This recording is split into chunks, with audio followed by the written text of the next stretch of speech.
Bonjour, merci de vous savoir si nombreux dans ma chaîne pour l'apprentissage du langage C++. Ok, pour cette nouvelle vidéo, je vais continuer là où je me suis arrêté la dernière fois. Donc, la dernière fois, nous étions dans le chapitre des pointeurs. Donc, je vais continuer cette notion dans cette nouvelle vidéo. Oups, j'ai oublié. Pour les nouveaux, je vous souhaite la bienvenue. Surtout, n'oubliez pas de vous abonner à la fin pour ne pas oublier les nouvelles vidéos, pour ne pas louper les nouvelles vidéos. Alors, bon, la dernière fois, nous avons introduit les notions de pointeur et puis nous sommes un peu allés en profondeur. Donc, pour aujourd'hui, je vais faire la suite. Alors, la dernière fois, je vous ai dit, je vous ai expliqué dans les différents cas où on pouvait utiliser les pointeurs. Donc, pour aujourd'hui, je vais continuer. Alors, donc, ici, bon, voici encore un autre exemple de l'utilité de pointeur. Donc, pour vous faire encore mieux comprendre comment fonctionne le pointeur.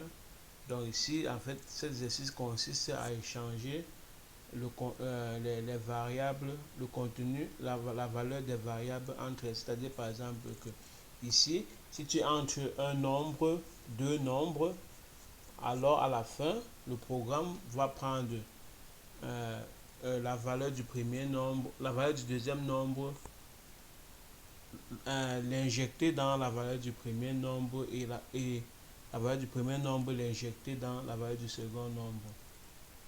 Je ne sais pas si j'ai été clair avec l'explication. Ok, donc ici par exemple là, ce que je fais, je déclare deux nombres de type integer. Je demande à l'utilisateur d'entrer ces deux nombres là, nombre 1, nombre 2, et puis je change le contenu, c'est-à-dire number 1 va devenir number 2 et number 2 va devenir number 1. Donc ici je vais utiliser le pointeur. Donc ici, donc quand j'arrive ici et que j'appelle cette fonction, c'est échange qui change le contenu des variables. Ici, quand on arrive ici à la boucle à la fin, le number 1 et number 2 vaut 0, mais seulement puisque nous avons utilisé le pointeur ici là-dessus, ici, c'est-à-dire ici à la ligne 9 et 10, c'est-à-dire on vient déclarer deux pointeurs qui va enregistrer l'adresse des deux variables A et B ici. Donc c'est-à-dire quand on va arriver ça à la fin, ici à la fin, quand la valeur number 1, number 2 va valoir 0, puisque nous avons déjà enregistré ces valeurs, l'adresse des deux variables dans les pointeurs P1 et P2, ici quand elle arrive à 0, on a déjà le contenu des variables qui ont déjà été échangées les unes à travers les autres. Donc c'est-à-dire ici maintenant quand je fais là le cout, je dis le premier nombre vaut maintenant, je prends maintenant le pointeur où on a enregistré l'adresse du second nombre et à la ligne 13 je fais exactement la même chose. Le deuxième nombre vaut maintenant, je prends le pointeur qui a enregistré l'adresse du premier nombre. Et puisque ici, la dernière fois dans le cours, je vous ai dit que pour maintenant voir la variable où pointe le pointeur, on fait étoile pointeur. Donc ça, je mets la étoile P1, étoile P, ici comme il est déclaré ici. J'espère avoir été plus clair. Donc ici maintenant, si jamais aussi ici, en exécutant ce code, si par exemple vous mettez le premier nombre 10 et le second nombre 10, là après maintenant, quand vous arrivez ici, le programme, la fonction échange va échanger le contenu des variables, c'est-à-dire le premier nombre va devenir 5 et le deuxième nombre va devenir 10. Ok, j'espère avoir été plus que clair avec mes explications. Si ce n'est pas le cas, comme toujours, n'hésitez pas à me poser la question en dessous, c'est-à-dire dans les commentaires. Alors, donc pour clôturer le chapitre des pointeurs, donc sachez aussi qu'il est possible qu'un pointeur pointe sur un autre pointeur, c'est-à-dire pointeur sur pointeur. Donc voici Un exemple, je déclare une variable A qui vaut 10 et puis je déclare d'abord un premier pointeur où on va enregistrer l'adresse de la variable A comme toujours. Et puis maintenant, je déclare maintenant un second pointeur qui va pointer sur le pointeur le pointeur où on a enregistré l'adresse de la variable A. Et puisque le pointeur est un pointeur est une variable où on enregistre l'adresse d'une autre variable.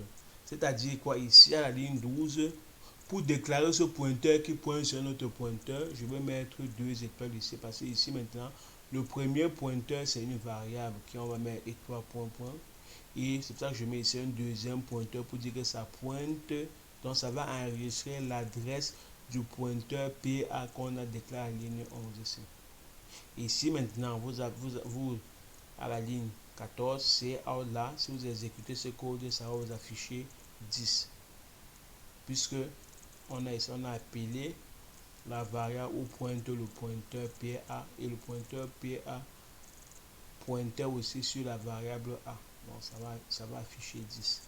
Donc ça c'est l'utilité des pointeurs, un pointeur qui pointe sur un autre pointeur.